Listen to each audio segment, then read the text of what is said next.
कृपा करके बताइए। तब वाल्मीकि जी बोले, राजन, जिस पाप नाशनी कथा सुनने से 5 प्रकार के पाप दूर हो जाते हैं। जो आप ये कथा सुन रहे हैं अधिक मास की, पुरुषोत्तम मास की, इससे 5 प्रकार के अपराध समाप्त हो जाएंगे। जिस पाप नाशनी कथा सुनने से 5 प्रकार के पाप दूर हो जाते हैं, उसे सुनो। सौभाग्य नगर में सत्य वक्ता, बुद्धिमान, पराक्रमी चित्रबाहु नाम के एक प्रसिद्ध राजा होते थे।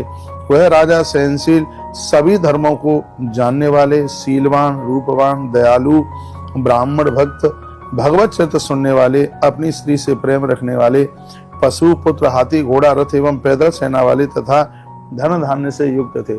जैसे कोई अपनी संतान से प्रेम करे, वो अपने नौकर चाकरों से भी ऐसे ही प्रेम करते थे। अपनी रानी के साथ युवक राजा पृथ्वी का शासन कर रहे थे।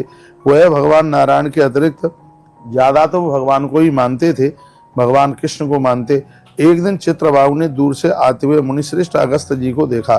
दंडवत प्रणाम करके विधि पूर्वक पूजन किया और प्रेम पूर्वक आसन पर बैठकर विनय पूर्वक बोले, हे मुनिश्रेष्ठ, कहते हैं दरवाजे पर आपके यहाँ कोई आए तो खड़े खड़े बात मत कीजिए। इस ग्रंथ में लिखा है, उन्हें बिठाइए, जल पिलाइए, पास बैठिए, फिर अपनी बात रखिएगा, ये भी कहा गया है। तो कहा गया है कि जैसे ही महात्मा अगस्त्य जी आए, उन्होंने चरण धोए, बिठाया, उसके तत्पश्चात फिर उन्होंने अपनी बात गुरुजी के सामने रखी। उन्होंने कहा, हे मुनिश्रेष्ठ गुरुदेव, आज मेरा जन्म सफल हो गया, मेरा दिन रात भवन सब सफल हो गए, जो कि आप यहाँ पर पधारे। तारों की चमक तभी तक है जब तक सूर्य उदय न हो।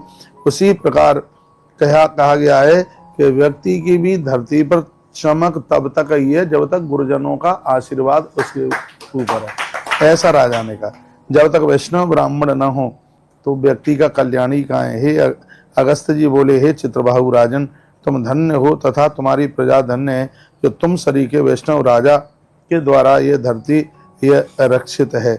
संपूज्यम जगन्नाथम भक्ति मुक्ति प्रदम हरे, जो तुम नारायण की पूजा करते हो, इसके द्वारा भक्ति